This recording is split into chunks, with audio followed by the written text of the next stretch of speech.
오늘 이렇게 귀한 시간 주신 우리 하나님께 먼저 감사드리고요. 또 우리 신반포 교회 또 목사님 또 성도님들이 이렇게 초청해 주셔서 깊이 감사드립니다. 자, 우리 기도하고 시작하겠습니다. 오늘도 살아계시며 역사하시며 우리 인생의 주인 되신 아버지 하나님께 감사와 영광을 올려드립니다. 하나님의 은혜 없이는 1초도 살아갈 수 없는 인생들, 언제나 하나님 안에서 하나님 주신 은혜로만 살아가는 믿음의 사람들이 다 되게 하여 주시옵소서. 오늘 살아 역사하시는 우리 아버지 하나님을 전곡하자 오니 친히 말씀하시고 깨닫게 하시고 세상이 줄 수 없는 천국의 기쁨으로 충만케 하여 주시옵소서. 우리 주님 홀로 영광 받아 주시옵기를 간절히 원하오며 우리 주 예수님 이름으로 감사 기도드리옵나이다. 아멘. 여러분, 인생들은 뭐 누구나 할 것 없이 이 땅에서 행복한 자로 살아가기를 원하시잖아요. 그래서 어떻게 보면 이 땅에 복된 사람이 되기 위해서 정말 치열한 인생의 삶을 살고 있지 않아요. 내 인생의 아름다운 집, 또 영광의 집, 또 성공의 집, 이걸 이루기 위해서 밤잠 자지 않고 피나는 노력으로 그 뜻을 이루려고 발부둥 치고 있습니다. 참 이 세상이 내가 애쓰고 노력하는 대로 이루어진다면 얼마나 좋겠어요. 그러나 누구보다 열심히 애쓰고 노력해도 참 뜻을 이루지 못하는 사람이 훨씬 많이 있는 것 같습니다. 오늘 정말 우리 인생들이 알아야 될 가장 중요한 것은 내 인생을 주관하시는 분이 여호와 하나님이라는 사실이에요. 내가 아무리 애쓰고 노력한다고 해서 내 인생을 절대로 복되게 아름답게 만들 수가 없습니다. 오늘 본문 시편 말씀처럼 여호와께서 집을 세우지 아니하시면 세우는 자의 수고가 헛되고 여호와께서 성을 지키지 아니하시면 파수꾼의 지킴이 다 헛되다고 했어요. 너희가 일찍 일어나고 늦게 누우며 수고의 떡을 먹음이 다 헛되도다. 여호와께서 사랑하는 자에게 잠을 주시는도다. 전 참 이 말씀이 얼마나 큰 인생의 힘이 되고 또 이 말씀이 그대로 제 삶에 이루어지는 걸 늘 체험하고 살거든요. 아무리 집을 지어도 하나님이 지켜주시지 않으면 그 지킬 자가 없어요. 아무리 내 인생의 성을 쌓고 해도 그 하나님이 안 지켜주시면 지킬 자가 없단 말이죠. 남들보다 몇 시간 일찍 일어나고 밤이 늦도록 허리가 부서지도록 일한다고 해서 그 수고가 열매로 나타나느냐? 그렇지 않아요. 오늘 성경 말씀대로 너희가 일찍 일어나면 늦게 누우면서 그 수고의 떡이 다 헛되다라는 거예요. 그리고 여호와께서 사랑하는 자에게 잠을 주신다.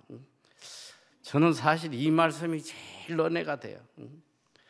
요즘 뭐 참 자기 인생에 성을 쌓아보려고 죽도록 고생해서 어떻게 성공을 해도 제가 얼마 전에도 보니까 뭐 우리나라 재벌 삼성의 이재용이 또 그 동생 이부진 그렇게 많은 걸 이루었는데 편안한 잠 한 번 못 자더라고요. 그래서 그 잠 한번 자기 위해서 프로포폴이니 뭐 이런 마약류를 맞고는 또 경찰에 끌려다니고 여러분 얼마나 인생이 비참합니까? 잠을 주신다는 거 뭐예요? 우리에게 참 평안을 주시는 거예요. 이 땅에서 세상이 줄 수 없는 그런 평안과 기쁨을 주시는 분이 하나님이에요. 그리고 우리를 복되게 해주시는 분은 여호와 하나님 한 분밖에 안 계세요. 오늘 제가 제 간증을 통해서 우리 하나님이 얼마나 위대하신 분인지, 하나님 안에 살아갈 때에 어떤 하나님의 복이 내려오는지 여러분에게 간증을 좀 하려고 합니다. 저는 저희 어머니가 굉장히 믿음이 좋으신 권사님이었어요. 그래서 제가 태어나기도 전에 저희 어머니가 서원을 했습니다. 하나님 아들 하나만 주시면 꼭 주의 종으로 삼겠습니다.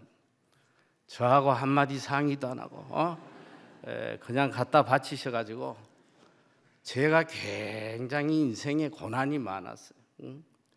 어릴 때부터 너는 주의 종이 돼야 돼, 목사가 돼야 된다. 아주 뭐 귀가 아프도록. 그래서 저는 목사 안 되면 벼락 맞는지 알았어요. 그래서 사실은 고등학교 때까지 내가 꼭 목사가 돼야 되는구나 생각을 했는데, 이제 고등학교 다닐 때 가만 보니까 특별히 제가 다닌 교회가 조그만 개척 교회였는데, 그 목사님의 삶이 너무 비참한 거예요. 애가 9인가 그런데, 애들이 먹을 것이 없어가지고 도시락을 맨날 국수를 사서 학교를 다니더라고.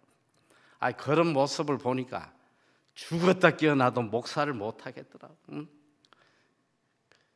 그리고 목사 되는 걸 포기했는데 하나님께서 계속 경고를 주시는 거예요. 이제 대학을 들어가고 하는데 계속 경고를 주셔요. 그리고 매도 많이 맞았어요. 근데 끝까지 제가 목사가 되지 않으려고 했는데 하나님께서 오래 참으셨어요. 제가 이제 한전 본사에 10년을 근무했는데 하나님께서 어느 날 저희 가족이 부산에 여행을 갔다 오는데 밤에 시속 80km로 해안도로를 달리는데 반대 차선에서 차가 중앙선을 넘어와서 정면 충돌을 한 거예요. 여러분 80km로 충돌하면 다 죽어요. 차가 지붕까지 완전히 박살이 났는데 참 감사하게도 저희 가족들은 아주 경미하게 다치고 저는 무릎이 박살이 나버렸어요.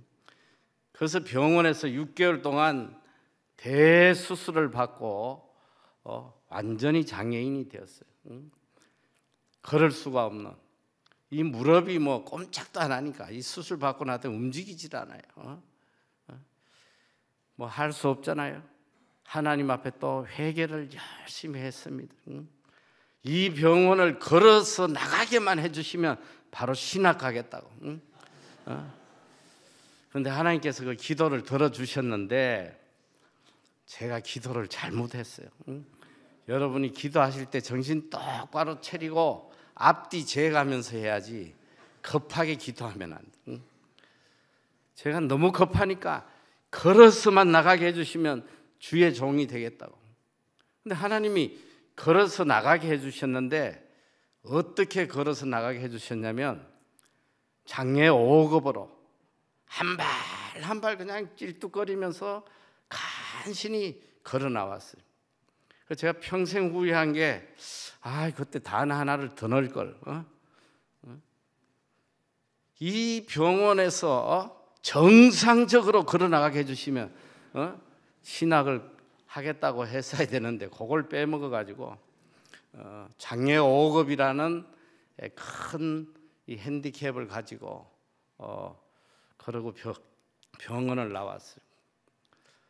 나왔는데 참 하나님께서 강권적으로 저를 뉴질랜드의 어느 신학대학에 공부를 하도록 인도를 하셨어요.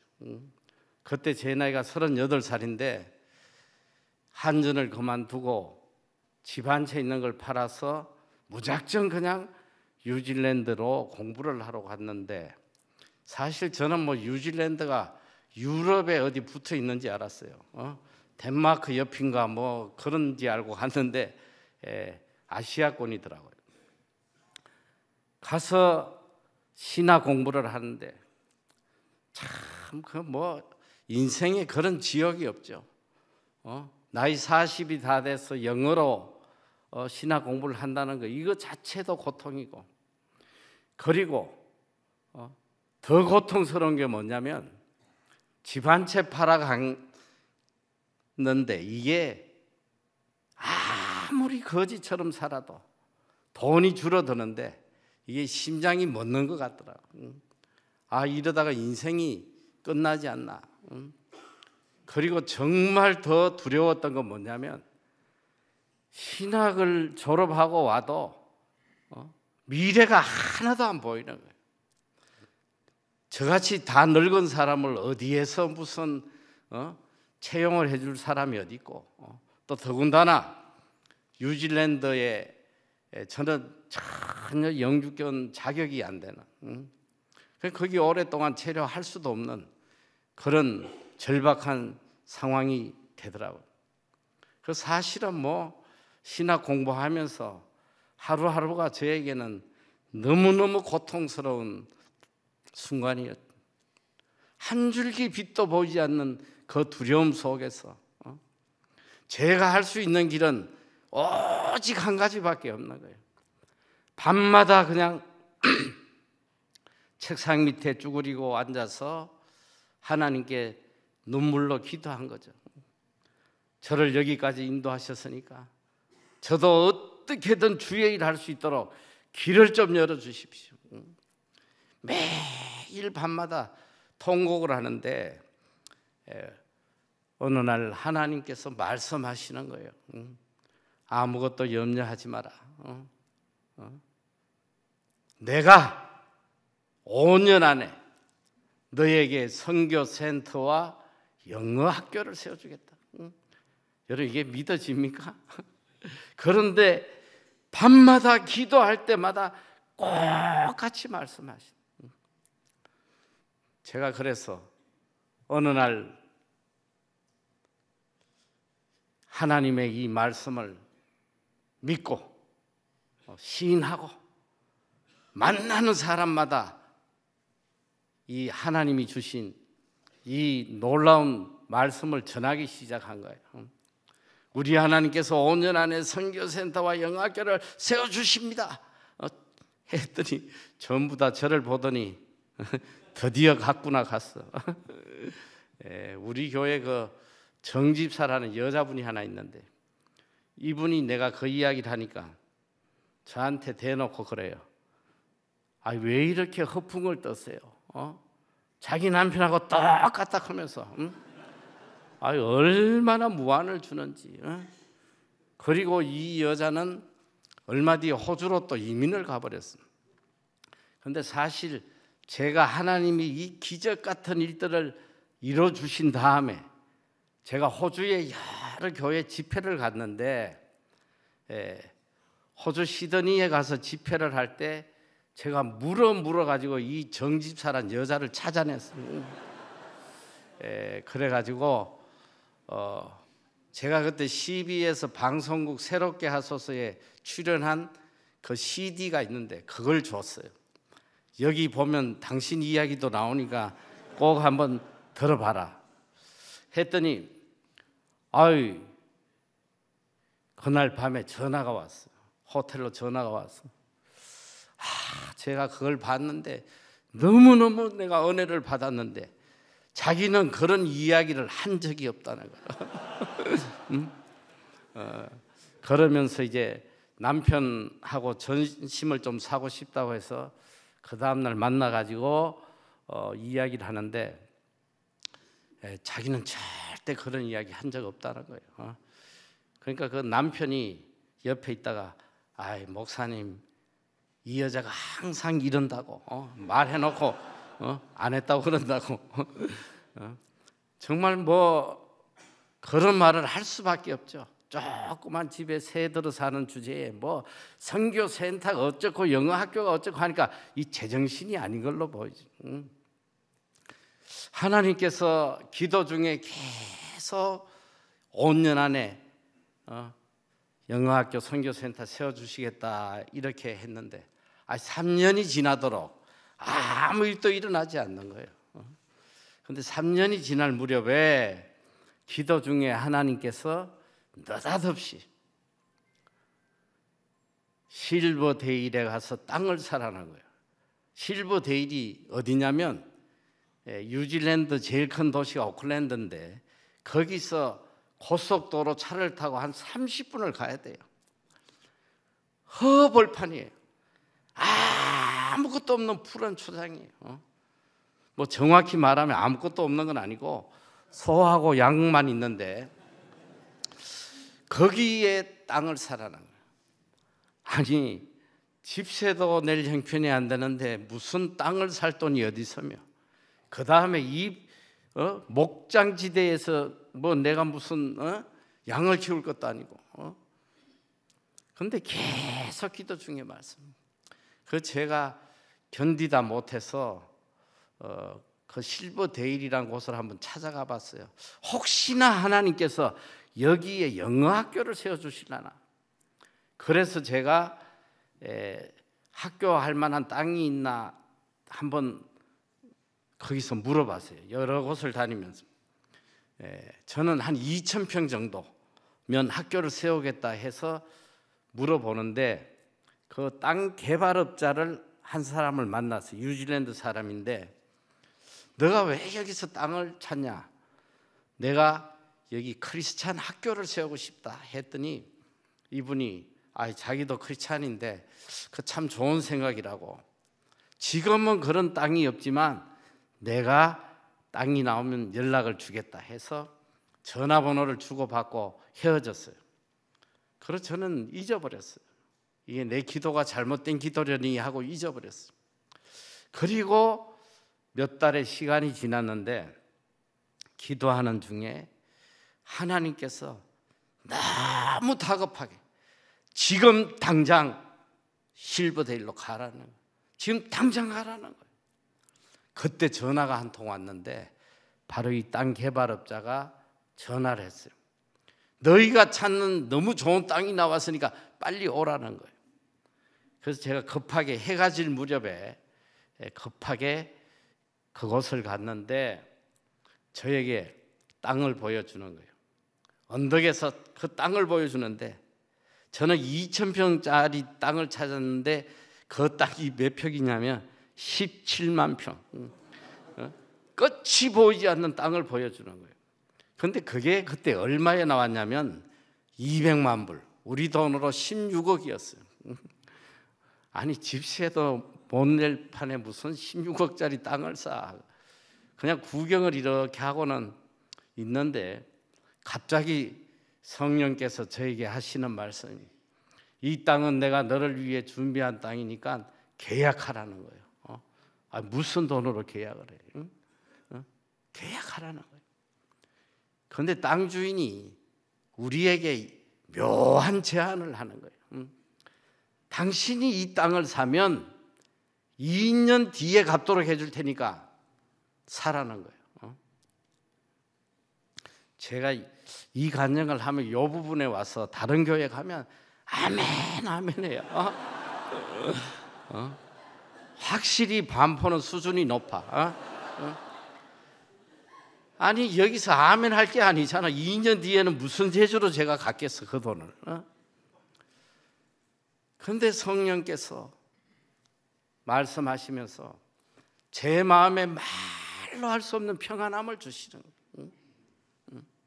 그래서 제가 계약을 했어요. 내가 사겠다고 아무 조건 없이 사겠다고 계약을 덜렁했는데, 사실 제가 계약을 하고 왔더니 뉴질랜드 참 가까운 주위에 뉴질랜드 친구들이 저보고 하는 말이 한결같이 Are you crazy? 너 미쳤냐? 어떻게 제정신을 갖고 그 허벌판에서 땅을 샀냐? 50년이 돼도 거기는 안 바뀌어. 그래서 땅을 계약을 하고 왔는데, 그렇게 마음에 기쁨이 충만할 수가 없어요. 한 달, 두 달, 세 달, 10개월이 지나가는데 아무 대책도 없는데도 두려움이 없는 거예요. 하나님께서 하시겠지. 근데 10개월이 지났는데 갑자기 부동산에서 연락이 왔어요. 너희 가진 땅을 팔으라는 거예요. 얼마 줄 건데? 우리 땅이 이게 17만 평인데 어떻게 되어 있냐면 2만 평은 꼭대기에 굉장히 좋은 땅, 그리고 밑에 15만 평은 꺼져 있어요. 그래서 이게 5개로 이렇게 쪼개져 있었는데, 위에 2만 평이 100만 불, 8억. 그리고 밑에 15만 평도 100만 불, 8억. 그런데 무슨 땅을 사겠냐고 그러니까 이 꺼진 땅 15만 평을 사겠다는 거예요. 얼마 줄 건데? 400만 불 주겠다는 거예요. 이럴 때 아멘을 하셔야 되네. 400만 불을 주겠다는 거예요. 그러니까 400만 불을 주면 땅값 200만 불을 갖고 얼마가 남죠? 200만 불, 16억이 생기는 거예요. 거기다가 또 땅이 2만 평이 생겨. 가슴이 막 그냥 뛰기 시작하는데, 그런데 제가 바로 오케이를 하지 않고 이렇게 이야기를 해서, 내가 오늘 밤에 기도하고 내가 답을 주겠다. 그 밤새 하나님께 기도한 거예요. 하나님, 이 땅 얼마에 팔까요? 밤새 기도하는데 하나님의 응답은 780만 불에 팔아라. 63억이에요. 응답은 받았는데 말할 용기가 안 생기네. 10개월 전에 그거 100만 불짜리 8억짜리 땅을 10개월 만에 63억 내놓으라며 Are you crazy? 하고 가버린다. 저를 도와주던 뉴질랜드 매니저 한 분이 저보고 빨리 너 이 400만 불에 계약하지 않으면 네 평생에 이런 기회가 2번 다시 안 온다. 빨리 하라는 거예요. 그런데 저는 780만 불 받은 금액이 있기 때문에 밤새도록 잠을 못 잤어요. 고민하다가 용기를 내가지고 780만 불을 다 못 부르고 겁이 나가지고 우수리 잘라버리고 700만 불 주고 사든지 아니면 때려치우라고. 그 말을 하고 그날 밤에 심장마비로 죽는지 알았다고. 가버리고 나면 어떻게 되겠어. 그런데 참 놀랍게도 하나님께서 그 땅을, 저는 700만 불을 불렀는데 780만 불에 팔아주시더라고요. 제가 700만 불에 계약을 하고 우리 회계사한테 가서 하나님이 780에 팔라고 했는데 내가 믿음이 없어서 이렇게 팔았다 했더니 이분이 계산기를 두드리더니 780에 파셨네요. 700만 불 플러스 GST야. 부가가치세를 딱 포함하니까 780만 불이 되는 거예요. 그래서 그 땅을 팔아가지고 10개월 만에 그 땅을 판 돈으로 땅값을 갖고 났더니 우리 수중에 500만 불이 생기잖아요. 한 40억 정도가 생기고. 그래서 제가 하나님이 이 돈으로 선교센터를 세워주실래나 보다 이러고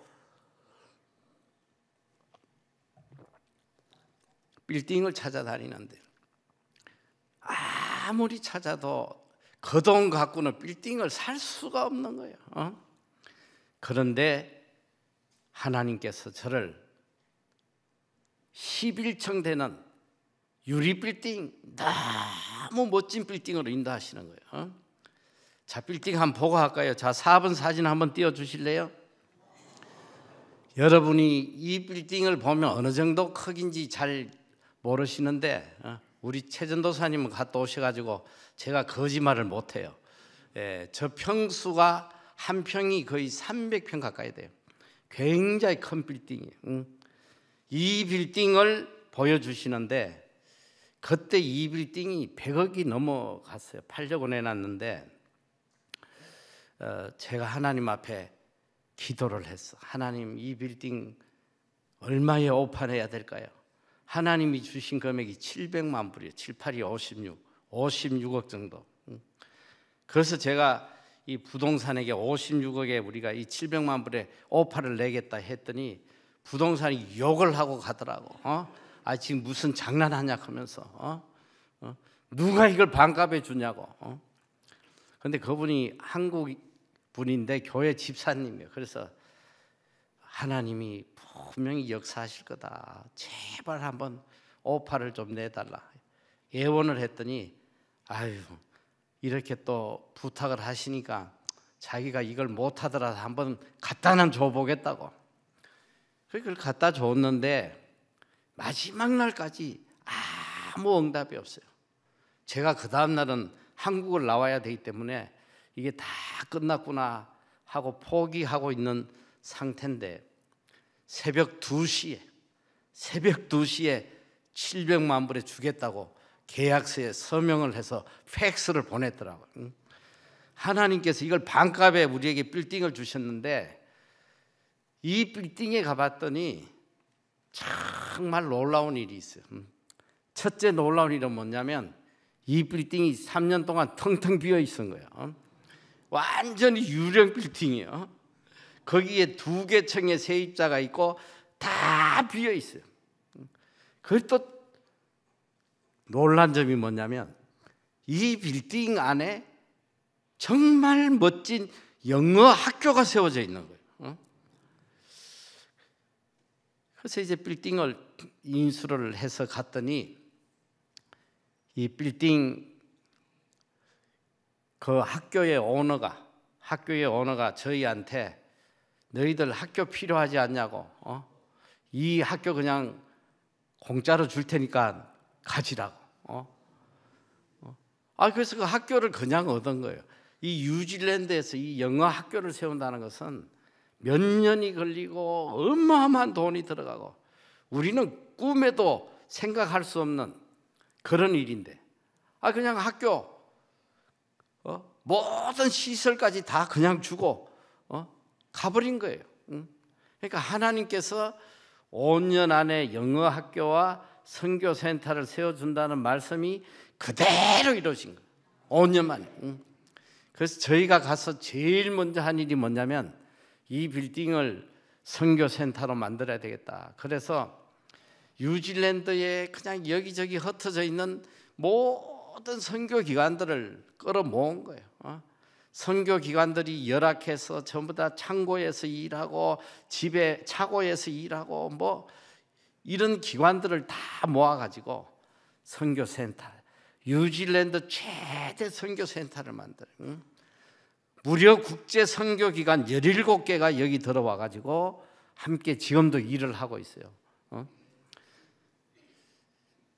자, 그렇게 선교센터와 학교를 주셨는데 문제는 학교를 주셨는데 적자가 뭐 말로 못하게 나고 그 다음에 빌딩은 주셨는데 텅텅 비어 있으니까 아주 관리비하고 뭐 이런 것들이 그러니까 우리 빌딩 매니저가 저한테 야 이거 이제 몇 달 안 가면 은행에 다시 넘어가겠다. 저를 보고 어떻게든 우리가 이 세입자를 구해보자. 신문에 광고를 좀 내보자고. 한 2만 5천 불이 든다고 그래요. 그래서 제가 딱 한마디만 했죠. Shut up. 제발 입 좀 다물고 있어. 하나님께서 무에서 우리에게 이런 빌딩을 주셨는데 그까지 세입자 하나 안 채워주시겠나? 하나님의 때에 하나님께서 반드시 채워주셔. 기다려. 제가 이 말을 딱 하고 한 그날부터 딱 한 달 만에, 정확히 한 달 동안 하나님께서 이 빌딩을 다 채워주신 거예요. 상상할 수 없는 정부기관이 들어오고 유명 회사들이 들어오고 한 달 만에 이 빌딩을 다 채워주신 거예요. 그래가지고 마음껏 선교할 수 있도록 은혜를 베풀어 주셨는데 1년이 지날 무렵에 제가 참 창을 바라보면서 하나님의 은혜가 너무 감사해서 이렇게 감격하고 있는데 하나님께서 말씀하시는 빌딩 하나 가지고 되겠나? 내가 하나 더 주겠다. 1년 만에 바로 옆에 10층짜리 빌딩을 또 하나 주시는 거예요. 자, 사진 한번 보여주시면 5번 사진 한번 보여주세요. 바로 옆에 똑같은 크기의 빌딩을 또 하나 주신 거예요. 그런데 이 빌딩도 하나님 주셨는데 저희가 100% 은행 빚으로 저 빌딩을 구입을 하는데 저 빌딩이 그때 어떤 상태였냐면 텅텅 비어 있어요. 그런데 세계청을 누가 사용을 하고 있었냐면 그 나라의 국세청이 사용을 하고 있어요. 그런데 국세청이 딱 3년 동안 임시로 사용을 하고 있어요. 그들이 우리에게 보여주더라고요. 자기들 조감도, 자기들이 지금 땅을 구입했는데 거기에다가 국세청 건물을 3년 동안 지어서 나갈 거라고 조감도를 보여주면서 3년만 있을 거다. 제가 이 빌딩을 구입할 때에 제 주위의 모든 사람들이 정말 저를 간절하게 말렸어요. 너 이 빌딩 사면 지금 가진 빌딩까지 다 은행에 넘어간다. 3년 뒤에 국세청이 나가면 텅텅 빈 빌딩을 어떻게 하겠냐. 그때 제가 그분들에게 이렇게 이야기했죠. 국세청이 나가긴 어딜 나가. 하나님이 결제하셔야 나가는 거지 못 나간다. 그러고 있는데 불과 얼마 뒤에 국세청 본사의 임원들이 한 10명이 저를 찾아왔어요. 와서 무슨 이야기를 하냐면 이 빌딩을 자기들이 전체 다 사용하겠다는 거예요. 몇 년 동안? 21년 동안 사용하겠다는 거예요. 하나님께서 이렇게 역사를 하셨는데 그래서 이 빌딩을 통해서 1년에 한 30억씩 그냥 쏟아 부어주시는 거예요. 마음껏 선교하라. 그리고 또 얼마 뒤에는 또 6번 사진 하나 보여주시면 옆에 또 요 4층짜리 빌딩, 지금 여기 나란히 빌딩 3개, 요걸 다 하나님이 우리에게 다 주신 거예요. 마지막에 저기 주신 4층짜리 빌딩은 저희가 미래 선교센터로 쓰려고 제가 구입을 해놨어요. 7번 사진 아까 보여주셨는데 보면 이렇게 나란히 빌딩이 같이 붙어 있습니다. 그런데 이것만 주신 게 아니라 저희가 이제 여기저기 엄청난 구제 선교를 하다 보니까 또 하나님께서 마음껏 또 하라고 8번 사진 보여주시면 쇼핑몰을 하나 주셨는데 이렇게 사진을 봐서는 저 규모가 어느 정도인지 몰라요. 저게 주차 공간이 한 800대를 되는 곳이고 어마어마한 쇼핑몰인데 한 15,000평 정도 돼요. 이 쇼핑몰을 또 저희들에게 주셔가지고 우리 모든 선교 자금이 저기서 나오도록 하나님이 해주셨고 또 9번 사진 보여주시면 한 3,000평 되는 곳에 선교사 안식관으로 또 저런 멋진 곳을 주시고 또 10번 사진 보여주시면 여러분 이건 잘 모르는데 저게 한 마을이에요. 마을 바닷가에. 어느 날 우리 부목사가 저를 찾아와서 지금 우리 한국에서 이민 온 이민자들이 너무너무 기도원이 필요한데 다 외국 교회 빌려서 하다 보니까 예배 드리면 바로 비워줘야 되고 기도하고 싶어도 기도할 데도 없고 한데 우리 교민들 위해서 제발 기도원 이거 하나 좀 세우면 어떻겠냐. 그래서 그게 한두 푼 드는 것도 아닌데 무슨 재주로 세우나 했는데 저도 마음에 간절한 소원이 생기더라고요. 어떻게든 이 크리스찬 캠프를 하나 내가 세워야겠다 했는데 어느 날 하나님께서 저 오클랜드 제일 큰 도시인데 저 캠프장을 보여주신 거예요. 저를 토요일 날 가서 보게 하시고 딱 이틀 만에 토요일 날 보게 하시고 월요일 날 우리께 되게 하시더라고요. 우리한테 주신 거예요. 저가 한 바퀴 돌려면 다리 아파 돌지도 못해. 지금 저기에 얼마나 많은 교회들이 우리 한국 교회뿐 아니에요. 중국 베트남 전 세계 이민자 교회들이 저기 와서 마음껏 하나님을 찬양할 수 있도록 저걸 세워 주셨어요. 그리고 하나님께서 우리 학교를 주셨잖아요. 우리 학교는 전 세계 청년들이 영어 배우러 오는 학교예요. 우리나라처럼 이 영어 학원 그런 차원이 아니고 일반 학교예요. 전 세계 청년들이 몰려오는데 우리가 그 아이들에게 복음을 전하는데 정말 놀라운 역사들이 일어났죠. 중국 아이들 많이 복음을 받아들일 때는 거의 80%가 예수 믿고 변화되고 지금까지 우리가 복음 전한 아이들이 지금 거의 저희가 25년 동안 그 아이들에게 복음을 전했으니까 그들이 전부 다 이제 가정을 꾸리고 뉴질랜드에서 살아가면서 중국 교회의 주축이 돼서 다 신앙생활을 하고 있는데 그래서 저희가 이제 전 세계 아이들에게 이제 복음을 전하고 하는데 제 마음에 참 한국의 이 어려운 목회자 자녀들 아버지가 목사기 때문에 연수 한 번 못 가고 그 상처받는 아이들을 생각해서 우리가 장학제도를 만들자 해서 제가 초창기에는 제가 사실은 지금 이 결과적인 이야기만 짧게 이야기를 하는데 제가 말씀드리지 못한 말로 할 수 없는 감정들이 그 책 속에 있어. 갈 때 꼭 책 꼭 다 보시길 바라. 그런데 어쨌든 처음에는 3명으로 시작했어. 한 것이 나중에 우리가 1년에 200명에게 장학금을 주는 거예요.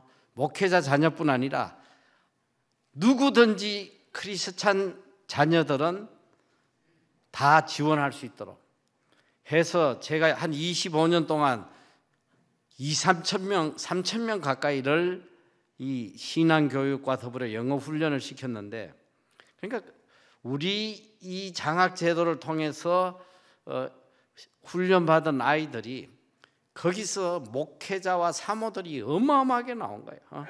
지금 전국에 깔려 있는데 처음에 온 아이들은 지금 50대예요. 벌써 담임 목회들을 다 하고 있어요.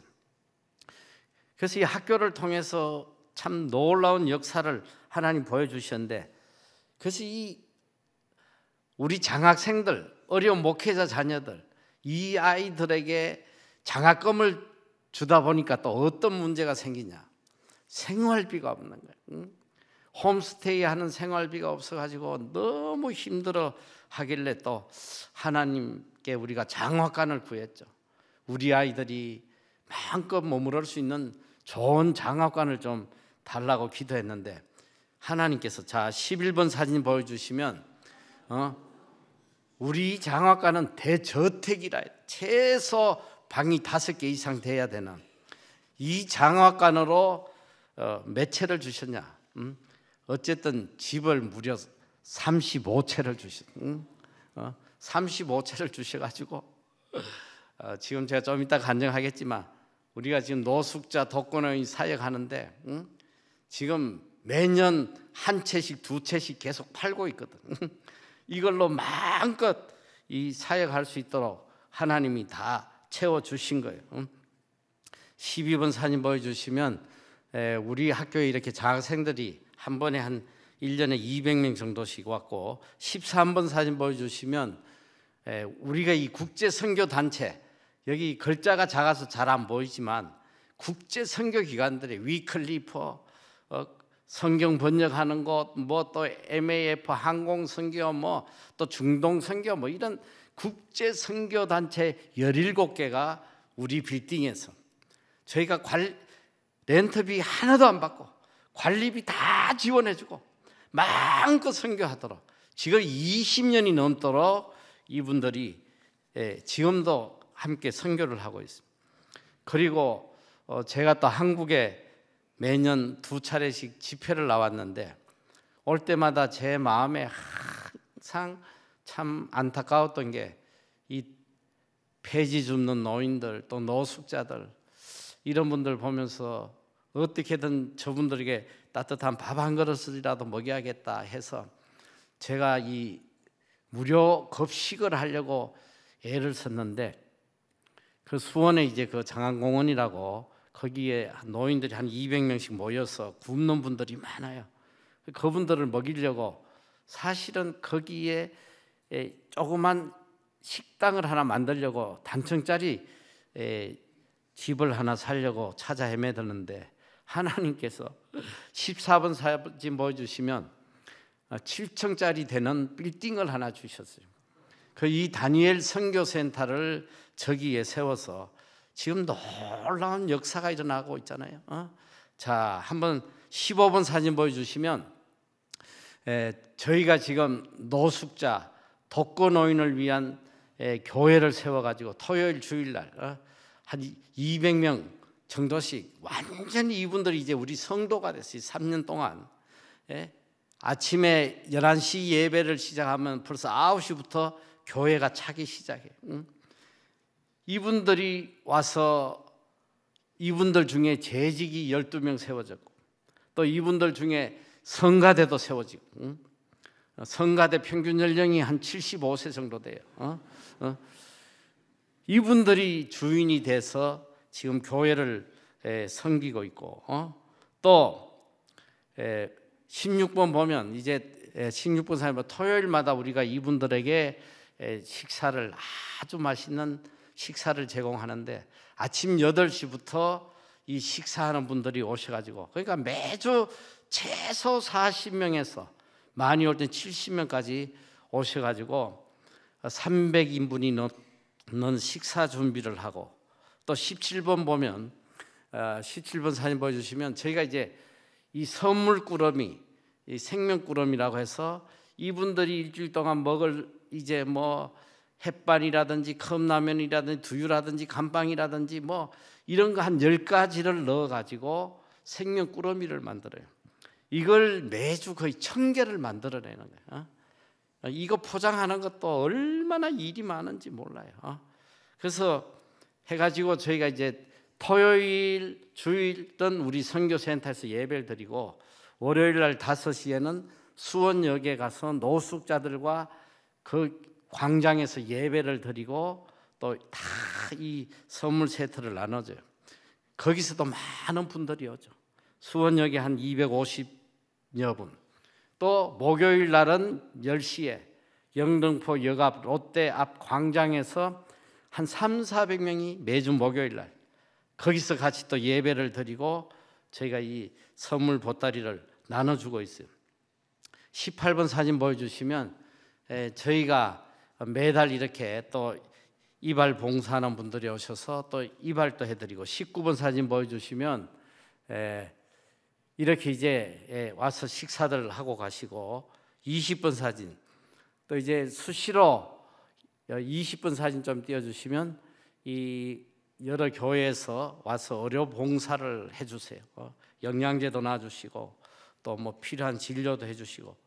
21번 사진 보여주시면 우리 3층은 이렇게 백화점, 생필품 백화점으로 만들어서 한 번씩 이분들이 필요한 것들을 자유롭게 가져가도록 또 준비를 하고 있습니다. 22번 사진 잠깐 보여주시면 이게 수원역이에요. 수원역에 여기는 거의 노숙자들이 굉장히 많아요. 그래서 모여서 저렇게 예배를 드립니다. 또 24한번 보여주시면 목요일 날 이 롯데 영등포의 롯데백화점 앞에서 한 300~400명이 모여서 또 예배를 드리고 또 나눔을 저희들이 하고 있습니다. 24번 사진 보여주시면 제가 이제 한국에 와서 사역을 하기 전에, 코로나 전에 이미 저희들이 뉴질랜드에서 한 200명 가량 되는 노숙자 사역을 계속 해왔고, 또 25번 사진 보여주시면 저희가 코로나 터지고부터 전 세계 기아 지역 30개 지역에 매달 계속 이렇게 양식을 보내고 있어요. 지금 열매가 얼마나 많은지 몰라요. 이 살 한 포대씩 들고 가서 불교고 이슬람이고 무슬림이고 뭐 전부 다 교회로 몰려오는 그런 놀라운 역사를 지금 체험하고 있습니다. 자, 제가 시간이 많지 않기 때문에 정말 하나님께서 끝없이 지난 30여 년 동안 끝없이 이어지는 이 놀라운 기적의 이야기가 26번 보여주시면 책에 이른 비의 기적, 또 늦은 비의 기적에 세밀하게 담겨져 있고, 27번 사진 보여주시면 제가 코로나 이후에 이 책을 썼는데, 코로나 이후에 이 물질 때문에 무너지는 분들이 너무 많기 때문에 어떻게 하면 우리가 하나님이 내려주시는 물질의 복을 누릴 수 있나 해서 성경적 물질 이야기 70개의 제가 체험한 이야기들로 가득 찬 너무 귀한 물질관에 대한 책입니다. 그리고 28번 사진 보여주시면 제 간정이 또 중국어로 영어로도 번역이 돼 있으니까 나가실 때 한 분도 빠지지 마시고 10권씩 구입하셔가지고 주위에 나누시기 바래요. 이 책 판매 대금 전액은 다 노숙자 사역에 들어갑니다.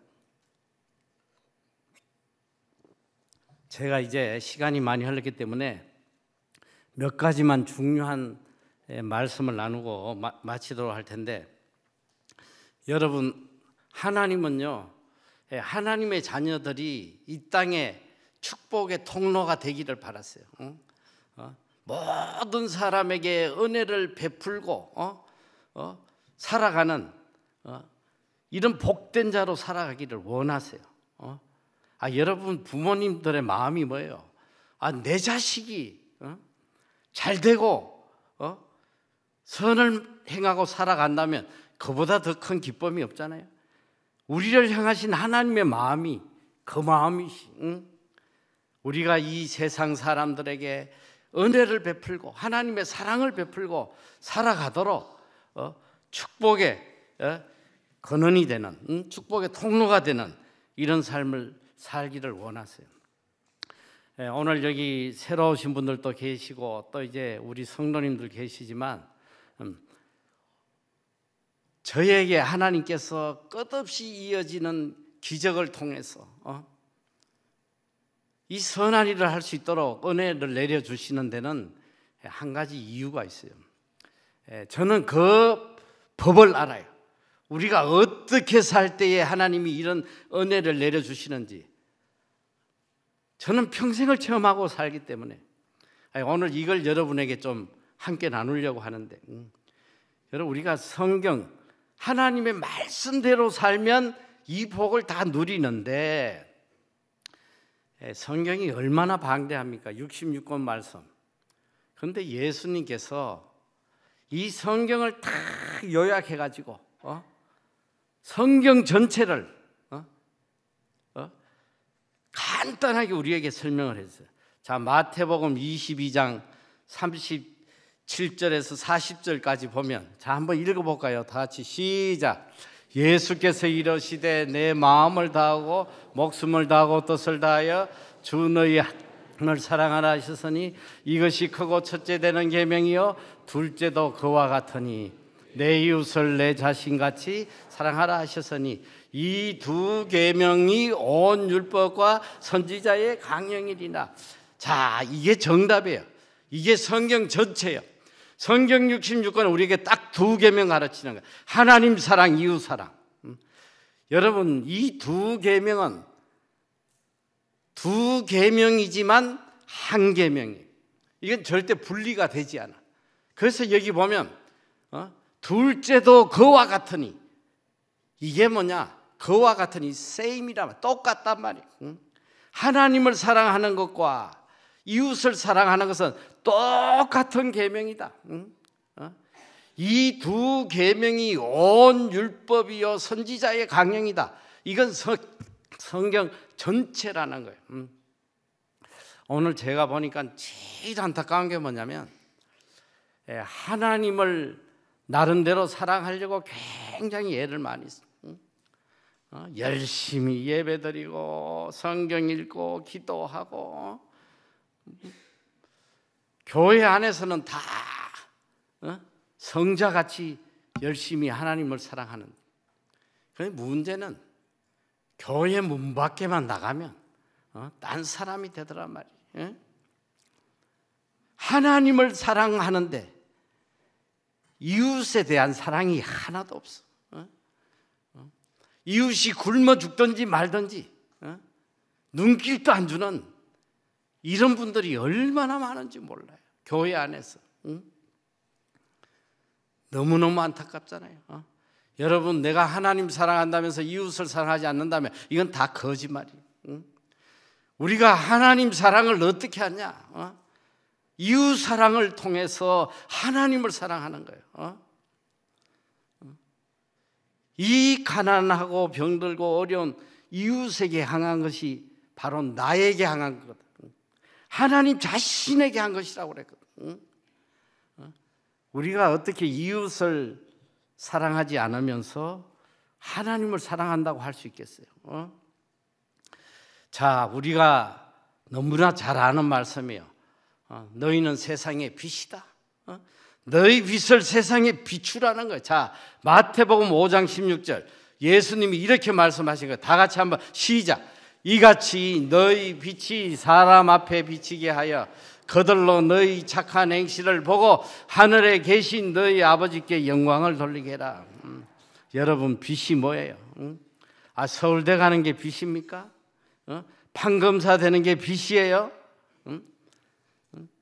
너희 빛을 사람들에게 비추라는 거예요. 세상 사람들에게 비추어라. 그 빛이 뭐냐? 착한 행실이야.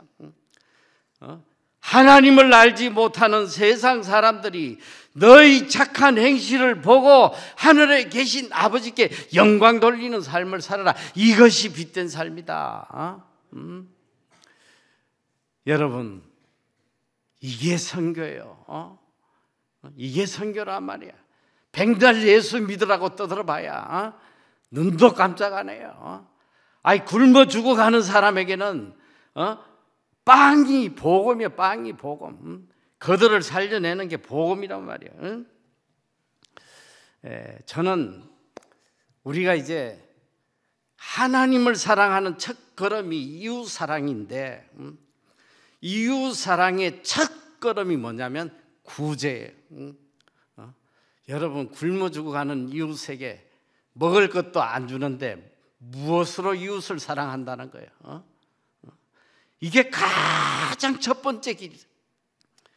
가장 우리가 쉽게 할 수 있는 이웃 사랑의 첫걸음이에요.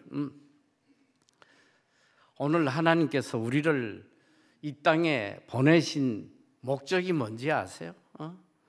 하나님의 창조의 목적. 자, 에베소 2장 10절 한번 읽어보겠습니다. 다 같이 시작.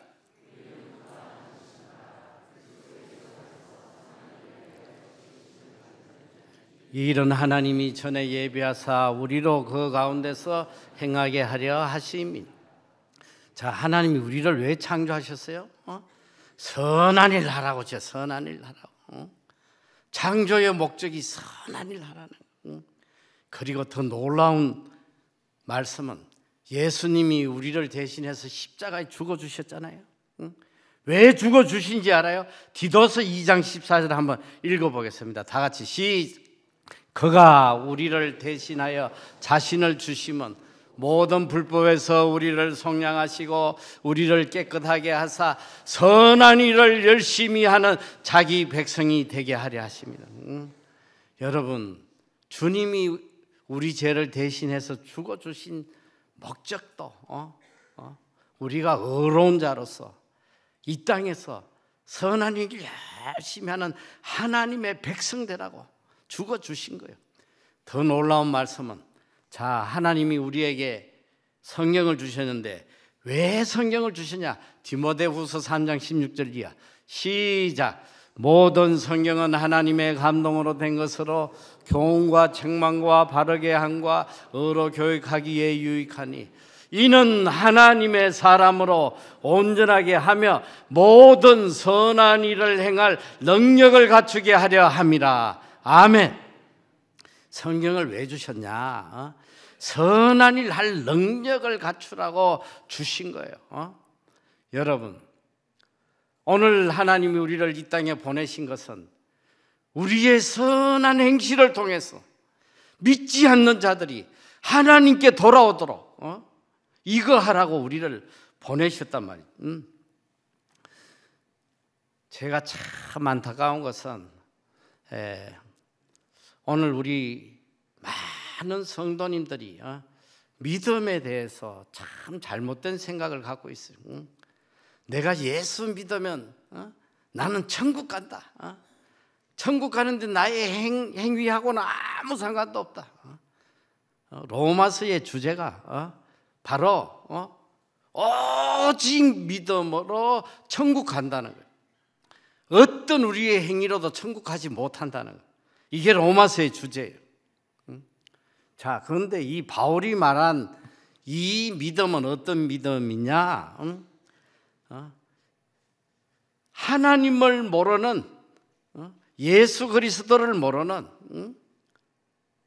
전혀 믿음이 없는 그런 인간의 도덕적인 어떤 선한 행실로도 결단코 천국 갈 수 없다는 거예요. 바울은 그 이야기를 하는 거예요. 그런데 오늘 믿음으로 우리가 구원을 받는데 우리가 구원받을 만한 믿음을 가졌으면 반드시 그 믿음에는 믿음의 열매가 선한 행실로 나타나야 돼. 만약에 내 삶에 선한 이런 행위가 나타나지 않는다면 그 믿음은 참 믿음이 아니라는 거예요. 자, 야고보서 2장 14절 이하를 한번 함께 읽어보겠습니다. 시작. 내 형제 만일 사람이 믿음이 있노라 하고 행함이 없으면 무슨 유익이 있으리요? 그 믿음이 능히 자기를 구원하겠느냐? 만일 형제나 자매가 헐벗고 일용할 양식이 없는데 너희 중에 누구든지 그에게 이르되 평안히 가라, 덥게 하라, 배부르게 하라 하며 그 몸에 설 것을 주지 아니하면 무슨 유익이 있으리요? 이와 같이 행함이 없는 믿음은 그 자체가 죽은 것이다. 여러분, 야고보서나 로마서나 똑같은 말씀이에요. 자, 믿음이 있노라 하고 행함이 없으면 그 믿음으로 구원을 얻겠느냐? 못 얻는다는 거예요. 자, 이 말씀은 무슨 말씀이냐면 행함으로 구원받는다 그 말씀이 아니고 구원받을 만한 믿음을 가진 자면 반드시 믿음의 열매가 선한 행실로 나타나야 된다. 믿음의 열매로 나타나야 된다. 만약에 이런 선행이 없으면 그 믿음은 죽은 믿음입니다. 여러분, 성경에는요 예수님이 3년 내내 가르치는 게 이 말씀이에요. 제가 이게 오늘 이 새신자 이런 우리 참 초청 예배이기 때문에 깊이 말씀을 못 나누지만 정말 예수님이 행함이 없는 믿음이 멸망하는 믿음이라는 거, 구원받지 못할 믿음이라는 것을 너무너무 이야기를 많이 해요. 오늘 가서 마태복음 25장 가서 꼭 한번 읽어보세요. 예수님이 어떤 말씀을 하고 계시나. 오늘 반드시 믿음의 열매가 선한 행실로 나타나야 돼요. 저는 이제 빨리 말씀을 마치려고 하는데 제가 제 이 평생을 살아오면서 하나님께서 어떻게 저에게 이렇게 큰 은혜를 베푸셨나 생각을 해보면 아무것도 없어요. 저는 다른 사람보다 어렵지도 못하고 뭐 영적으로 뛰어난 것도 없고 내세울 게 하나도 없는데 딱 한 가지, 구제하는 마음을 주셨어. 가난한 자들을 불쌍히 여기는 마음을 주셨어. 딱 그거 하나예요. 그거 하나로 하나님께서 이렇게 사할 것이 없도록 복을 내려주신, 마음껏 선한 일 하라고 하나님께서 길을 열어주시는 거예요. 자, 이 고린도서 9장 8절 말씀 보면 정말 놀라운 말씀. 자, 한번 읽어보겠습니다. 시작. 하나님이 능히 모든 은혜를 너희에게 넘치게 하시나니 이는 너희로 모든 일에 항상 모든 것이 넉넉하여 모든 착한 일을 넘치게 하게 하려 하십니다. 여러분, 여기서 모든이란 단어가 몇 번 나와요?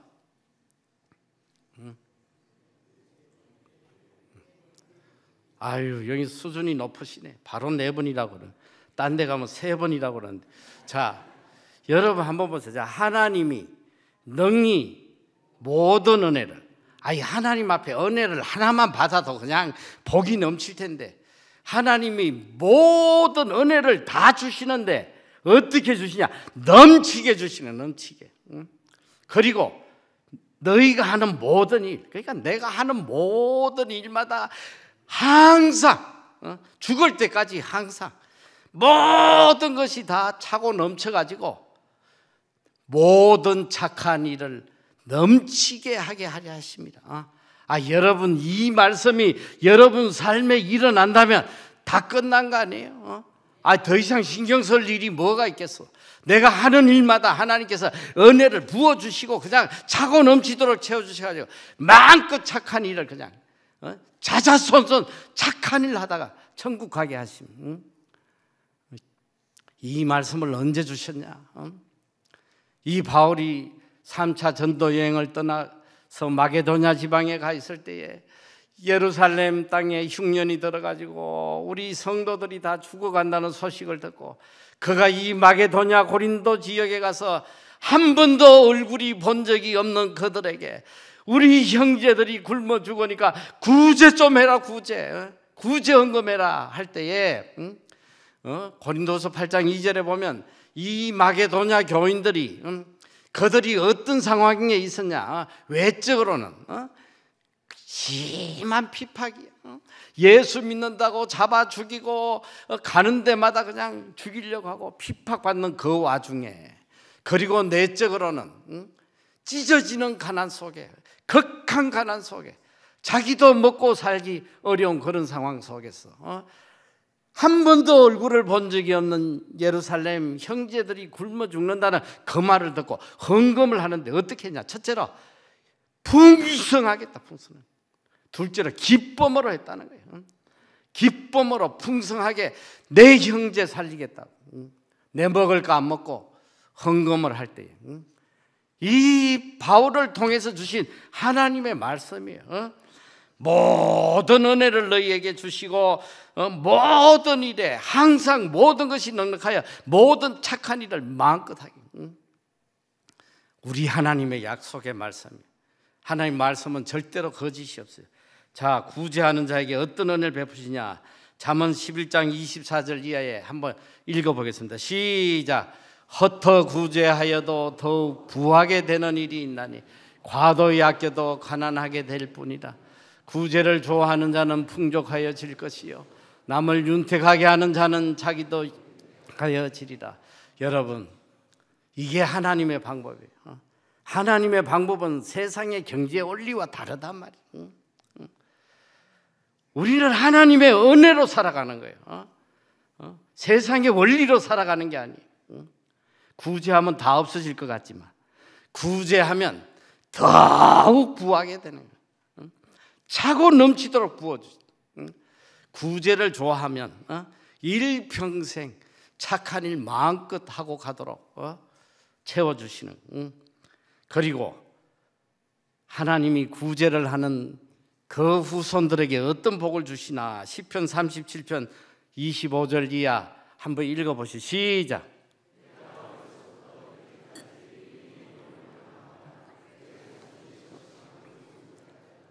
그는 종일토록 은혜를 베풀고 복을 받는도다. 아멘.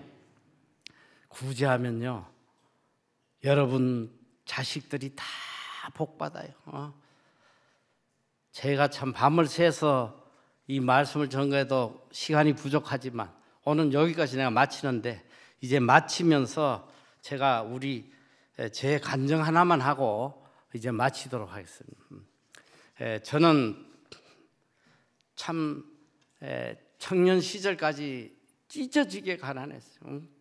가난이 얼마나 무섭고 두려운지 정말 뼛속 깊이까지 체험하고 산 사람이에요. 6.25 전쟁이 끝나고 얼마 되지 않은 시절이잖아요. 참 우리 집에 형제 자매가 7명인데 단칸방에서 그 7명이 살았단 말이에요.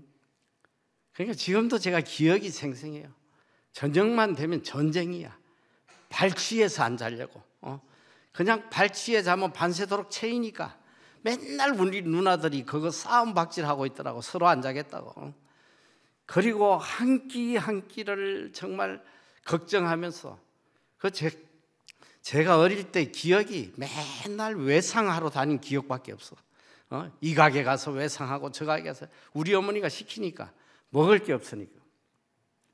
정말 그렇게 힘들고 찢어지게 가난하게 살 때에 우리 어머니가 그 10리나 되는 산골 마을에 매일 밤마다 그 어두운 산길을 말이지 가서 노인 몇 명 모아놓고 거기서 늘 예배를 드리고 오시더라. 늘 예배를 드려요. 그리고 수시로 보면 떡을 해가지고 이 시루떡을 해가지고 그 십리길을 가서 그 노인들에게 다 먹이고 와요. 저는 어릴 때지만 이해를 못하는 거예요. 우리는 안 주면서 맨날 그 노인분들 갖다 주고. 제가 몇 년 전에 울산에 큰 교회 집회를 갔는데 그 교회에서 저를 초청했는데 그 교회 사모님이 누구였냐면 우리 어머니가 그 산골에 복음을 전할 때 그 산골의 처녀였어. 처녀. 그 복음을 전했는데, 그러니까 우리 어머니가 말씀 전하러 갈 때 가끔 그 성경학교에 전도사 청년을 하나 데려가서 말씀을 전하게 했는데, 그러니까 이 전도사가 말씀 전하다가 그 처녀하고 눈이 맞아가지고 어쨌든 결혼을 했어. 해가지고 아주 목회를 성공적으로 큰 교회더라고요. 가서 그때 집회를 했는데 제가 처음으로 그 사모님한테 우리 어머니에 대한 이야기를 들었어요. 그분이 그 이야기를 하시는 거예요. 우리 어머니가 주일만 되면 그 산골의 청년들을 어떻게든 본교에 예배 드리게 하려고 데려왔는데 예배 마치고 이제 돌아가면 점심시간이니까 가봐야 먹을 것도 없고 굶을 것 뻔하니까 매주일 그 청년들을 데리고 와서 우리 집에서 밥을 먹였다는 거예요. 그런데 우리 형제들은 다 쫓아냈대. 멀리 나가서 놀으라고. 그런데 이제 밥냄새가 나니까 애들이 막 몰려올 거 아니야. 그러면 우리 어머니가 호통을 쳐가지고 다 쫓아냈다는 거야. 혹시라도 이 청년들 밥 부족할까 봐. 그러면서 이 청년들을 챙겼다고 이제 그 이야기를 하시더라고. 저는 참 우리 어머니가 그 뿌린 씨앗이 지금 다 저희에게 열매로 지금 돌아오고 있다는 거. 제가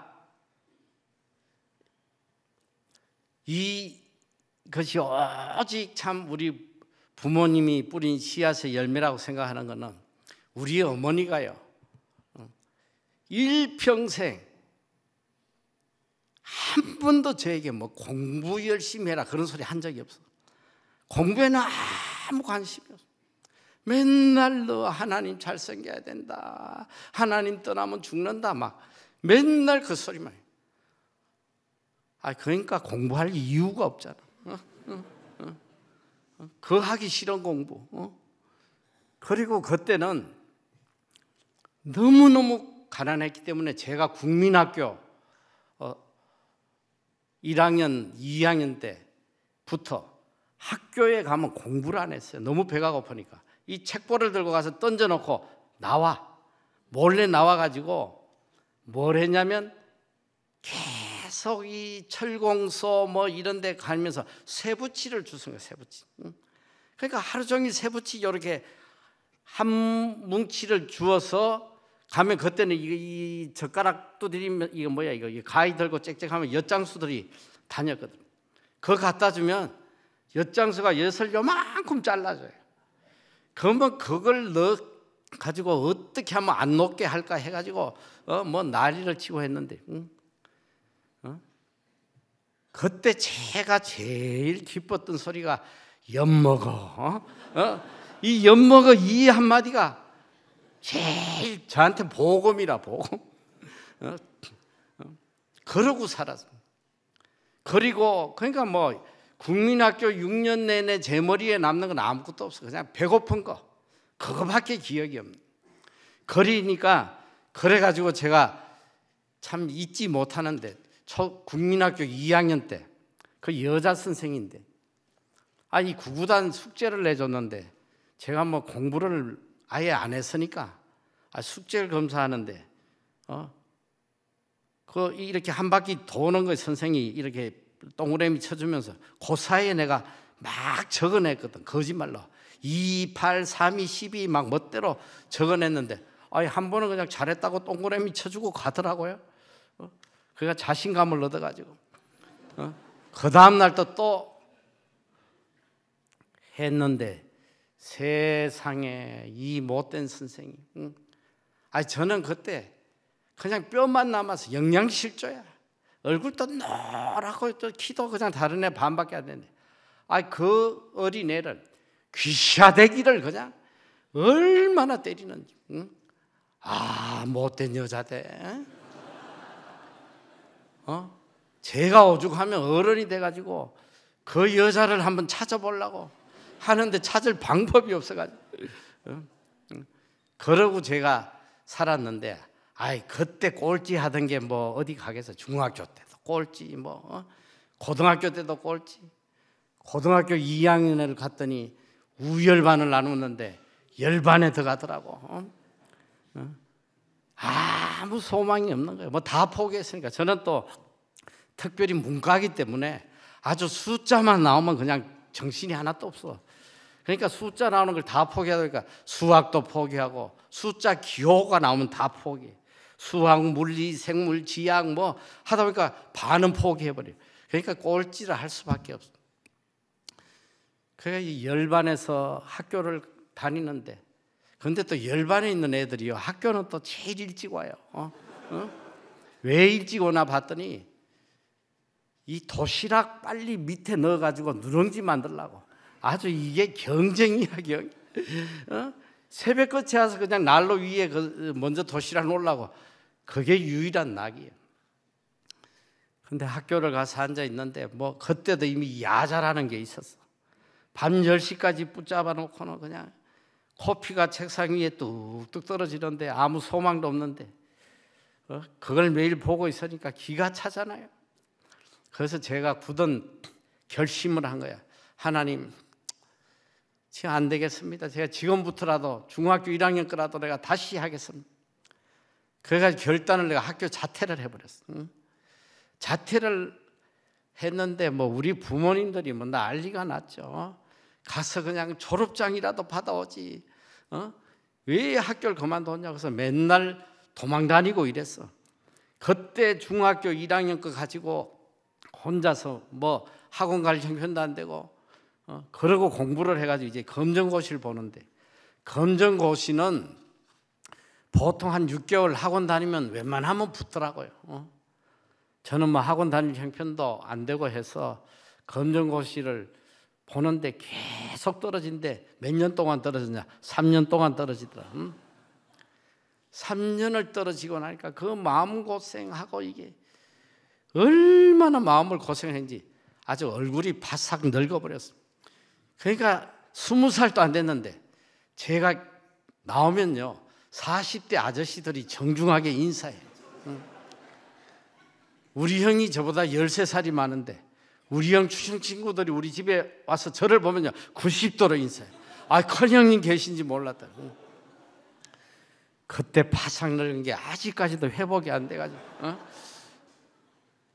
제가 그래가지고 어쨌든 참 우여곡절 끝에 참 우여곡절이 있어서 간신히 붙었어. 그런데 제가 이걸 여기서 말하기는 좀 어렵고 어쨌든 붙어서 간신히 그런데 그때만 해도 본고사가 있으니까 제가 수학을 다 포기했잖아요. 어느 곳도 들어갈 데가 없어. 그런데 그 당시에 여러분들 중에도 알 거야. 국제대학이라고 직장인을 위한 그런 야간 대학이 있어요. 거기는 수학을 안 봐요. 국어 영어만 보더라고. 아, 여기는 내가 수석으로 붙겠지 하고 가서 시험을 봤는데 거기도 떨어졌더라고. 다 떨어지고 제가 대학을 들어갔는데 23살에 들어간 거예요. 이제 군대를 끌려가야 되는데 마지막 기회인데 어쨌든 들어가긴 들어가야 되는데 다 떨어졌는데 그 마지막으로 한 군데 이 천국이 제일 가까운 대학이 어쨌든 산꼭대기에 있는데 제가 그 대학 이름을 말은 못할 것 같아. 또 명예훼손이라 고발할까 봐. 그런데 어쨌든 제일 따라지 학교예요. 그 학교가 야간 대학이었는데 여자 대학이었어요. 여자 대학. 그런데 제가 들어갈 때 다행히 남자도 뽑아줬어요. 그래서 그 산꼭대기 학교를 올라가 가지고 아침 9시부터 마감하는 5시까지 계속 거기는 시험을 안 보고 이 예비고사 성적으로 뽑는데 하루 종일 눈치 작전을 한 거예요. 거기. 마감 시간대까지 봐도 제 점수로 들어갈 학과가 하나도 없는 거예요. 어쨌든 어디라도 넣고 가야 되는데 그러니까 제일 경쟁률이 낮은 곳에 일단은 집어넣고 왔어요. 그게 무슨 과인지 알아요? 바느질 하는데요. 뭐 요새는 남자들도 의성학과도 가고 하지만 그 당시에는 이게 신문에 날 일이야. 일단은 군대 연기를 하려면 들어가야 되니까 집어넣었는데 발표가 났는데 거기도 떨어졌더라고. 그래 아무 소망이 없어가지고 참 인생이 다 끝난 것처럼 며칠 집에 이러고 있는데 갑자기 우리 어머니가 전화를 받아요. 받더니 아예 안 간다는데요? 안 간다는데 자꾸 이래요. 그래서 아이 그게 무슨 전화고 그랬더니 제가 또 전문대학을 한 군데 붙었는데 오라는데 내가 안 갔으니까 우리 어머니가 착각을 하고 거기 안 간다고 하고 끊더라고. 그래서 무슨 전화고 그랬더니 무슨 대학에서 전화가 왔는데 오라고 그런다는 거예요. 그래서 제가 전화를 급하게 해봤더니 의상학과에 한 명이 등록을 안 했다는 거야. 오겠냐고. 얼마나 감사한지 그냥 할렐루야를 부르면서 거기를 간신히 들어가가지고 밤마다 채봉틀에 앉아가지고 여자애들하고 바느질을 하는데 야 저는 바느질이 그렇게 어려운지 몰랐어요. 아무리 밟아도 실 따로 놀고 천 따로 놀고 이 숙제는 내야 되는데 낼 방법이 없는 거야. 그러니까 애들이 다 가고 나면 이 여자애들이 하다가 잘못된 거 쓰레기통에 버리면 그거 주워다가 이름 써서 내고 제가 왜 이런 간증을 하냐면 저는요 제 힘과 능력으로 밥 한 끼도 해결할 수 없는 사람이에요. 밥 한 끼도 해결할 수 없는 사람. 제가 뉴질랜드 유학을 갔는데 그때 뉴질랜드 이민문이 열려가지고 대학만 나오면 다 줄만 서면 영주권을 줄 때예요. 저도 줄을 섰더니 안 주더라고. 왜 안 주냐 그랬더니 그게 무슨 대학이냐 이러는 거야. 대학. 아주 대학으로 인정조차도 아주 신청 자격을 안 주는 거예요. 참, 근데 우리 하나님께서 정말 놀라운 기적으로 어떻게 호주의 이민법을 어떻게 해가지고 어떻게 해서 또 영주권을 받고 또 시민권을 받게 해주시고 있을 수 없는 기적을 계속 보여주시고 지금까지 지금 여러분 뉴질랜드 이민 아무나 가는 데가 아니에요. 나름 날고 기는 사람들이 가는 거예요. 다 잘난 사람들이에요. 그 사람들이 남은 생에 좀 행복하게 살겠다고 자기 재산 다 가지고 가서 행복하게 사냐? 반은 쫄딱 망해서 다 돌아온 거예요. 다 이혼하고. 그럼 지금 남아있는 사람은 행복하게 사냐? 밥 세 끼 해결하려고 투잡, 서리잡, 밤에 와서 우리 빌딩 같은데 청소하는 것도 경쟁이 붙어가지고 말이에요. 얼마나 하루하루 살기가 힘든지 모른단 말이에요. 저는 뭐 남들이야 어떻게 평가하든 저는 정말 이 뉴질랜드 이민 온 한국 사람 중에 저만큼 높여주시고 존귀하게 세워준 사람이 없다고 저는 믿어요. 우리 하나님께서 제 힘으로 제 능력으로 밥 한 끼도 해결할 수 없지만 하나님께서 저를 이렇게 존귀하게. 여러분 뉴질랜드가 어떤 나라예요? 기독교 국가예요. 300년 역사 동안 기독교 종주국, 세계에서 선교사 파송 1위 나라가 뉴질랜드예요. 얼마나 기독교에 대한 자부심인지. 자기가 그리스도인이라면 반드시 선교사로 갔다 와야 된다고 생각하는 사람들. 그런데 그런 기독교 국가에서 300년의 역사 동안 선교센터 하나가 없더라니까. 선교센터 하나가 없어. 그래서 자기 집 게러지에 창고에서 선교 사무실을 하고 있습니다. 하나님께서 저같이 부족하고 능력 없고 아무짝에 쓸모없는 자지만 저를 들어서 뉴질랜드 미션 센터를 세워주신 거예요. 이름도 뉴질랜드 미션 센터예요. 뉴질랜드 모든 그리스도인들이 다 감격해하는 이런 일들을 저를 통해서 하나님이 이뤄주시더란 말이에요. 여러분 하나님 살아계시잖아요. 오늘 우리 하나님의 자녀들은 세상 사람들이 사는 방법과 완전히 다르게 살아야 돼요. 세상 사람은 자기가 애쓰고 노력하고 피땀 흘려 살아가지만 오늘 하나님의 자녀는 오직 하나님의 은혜로 살아가는 거예요. 정말 우리가 하나님을 기쁘시게 하고 하나님의 뜻대로 살아가면 하나님께서 환경을 움직여 주시고 상황을 변화시키시고 하나님의 자녀가 존귀하게 될 수밖에 없게끔 만들어 주시는 거예요. 세상 사람은 뭘 쫓아가냐? 환경 따라다녀. 환경 따라. 어떻게 해야지, 어떤 환경을 가야지 내가 돈을 벌고 어떤 환경을 가야지 내가 좋은 자리에 살아갈까? 세상 사람은 환경을 따라갈 수밖에 없어. 그러나 하나님의 자녀는 하나님만 따라가면 돼. 하나님만 따라가면 어떻게 하시냐? 하나님이 환경을 움직이시는 거예요. 하나님의 자녀가 복될 수밖에 없게끔 계속 환경을 만들어 주시는 거예요. 자, 하나님께서 저에게 땅을 통해서 기적을 보여주셨잖아요. 제가 너무 궁금한 거예요. 이 허벌판에 누가 이 땅을 63억을 주고 말이지 이 땅을 샀을까?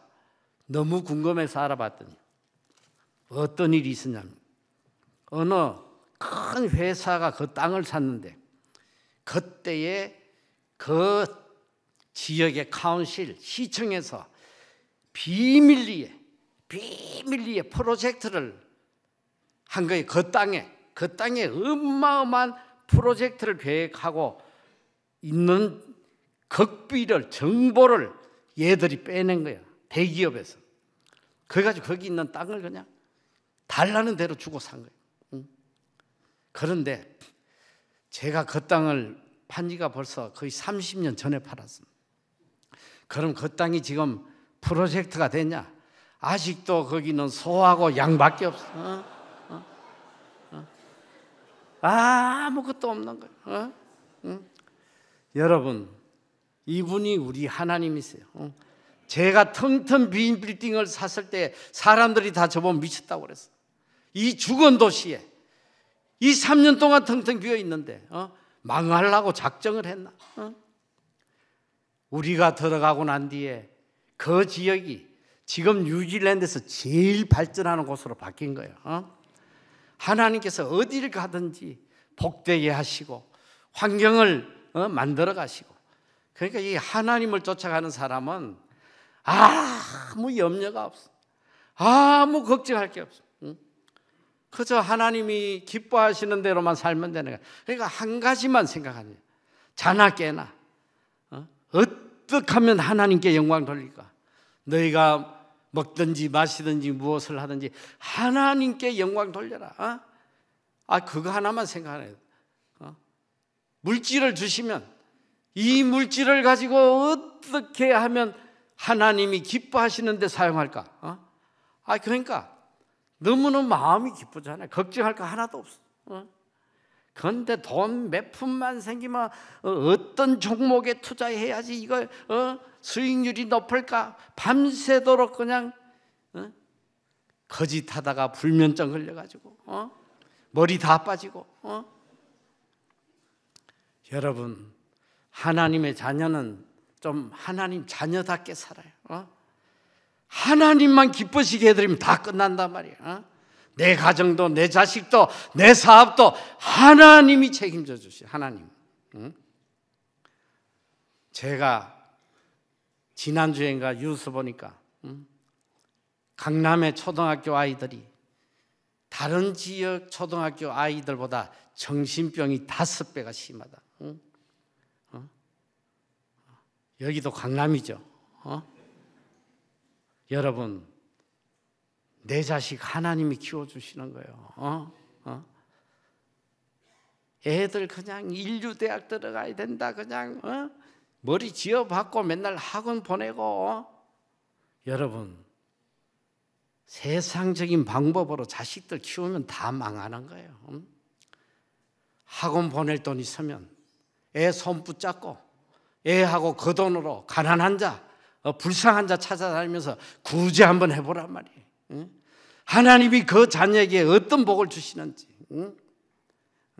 성경은 1.1핵도 거짓이 없어요. 반드시 이루어져요.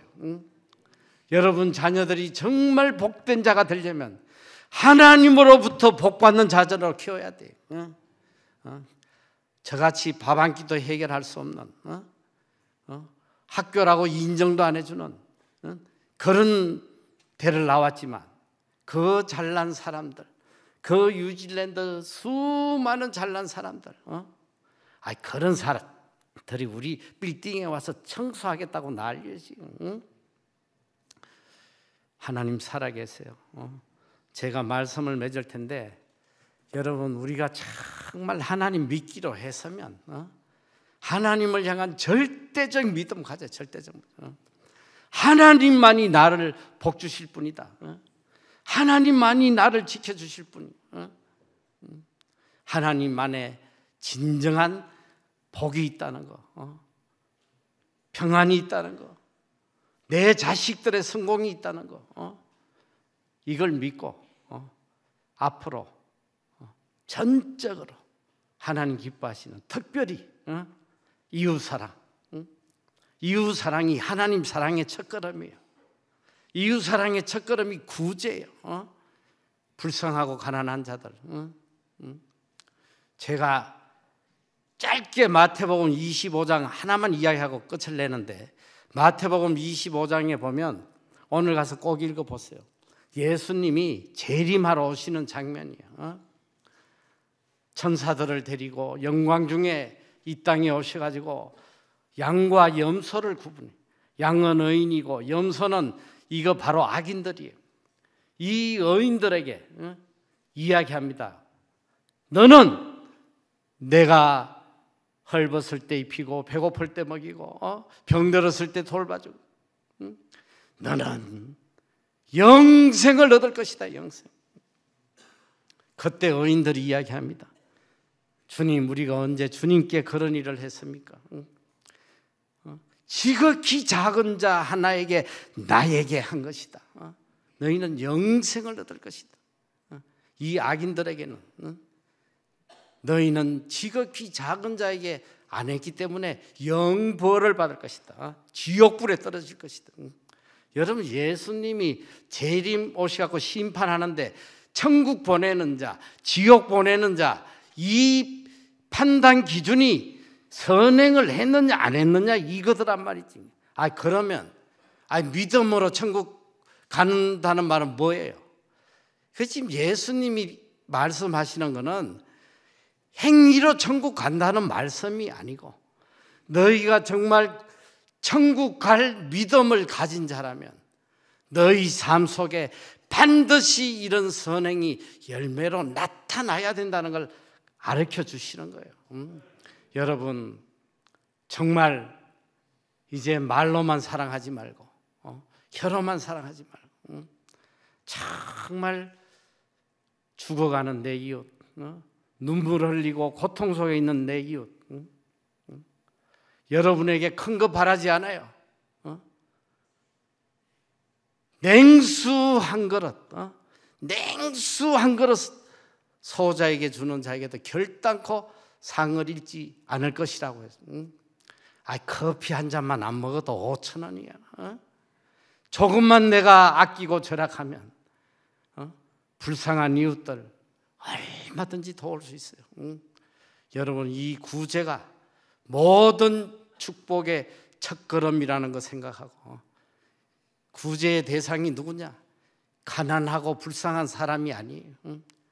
구제는 바로 나에게 하는 것이다. 하나님께 하는 것이라고 해서 하나님이 그 선행을 결단코 잊지 아니하고 반드시 갚아줄 거라고 했습니다. 여러분이 정말 이 땅에 복된 자로, 또 내 후손들이 복된 자로 살아가려고 하면 구제는 이벤트가 아니에요. 뭐 성탄절에 한번 하는 그런 게 아니란 말이에요. 구제는 바로 우리 삶의 목적이 돼야 돼. 내 삶이 돼야 돼요. 구제를 위해서 내가 살아가는 그런 사람이 돼야 돼. 그럴 때에 하나님께서 하늘 문을 열어서 쌓을 것이 없도록 쏟아 부어주시는 거예요. 쏟아 부어주세요. 마음껏 착한 일 하도록 부어주세요. 이 축복을 자자손손 누리는 여러분 다 되시기를 축원합니다. 기도하겠습니다. 사랑의 하나님, 크신 은혜 감사드립니다. 지금도 하늘 문을 열어 쌓을 것이 없도록 저희들에게 복 주시기를 원하지만 저희가 그릇이 되지 못해 받지 못하고 있습니다. 아버지 하나님, 이제부터는 하나님 말씀대로 하나님 사랑, 이웃 사랑을 몸소 실천하는, 그리고 불쌍한 이웃을 향하여 구제의 손길을 멈추지 않으므로 하늘 문을 열어 쏟아부어 주시는 하나님의 축복을 영원토록 누리는 우리 모두 되게 하여 주시옵소서. 감사드리며 예수님 이름으로 기도드리옵나이다. 아멘.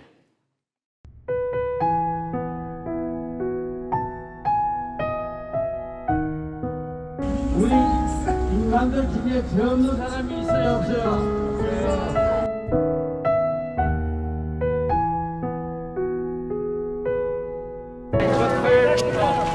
토요일부터 오세요.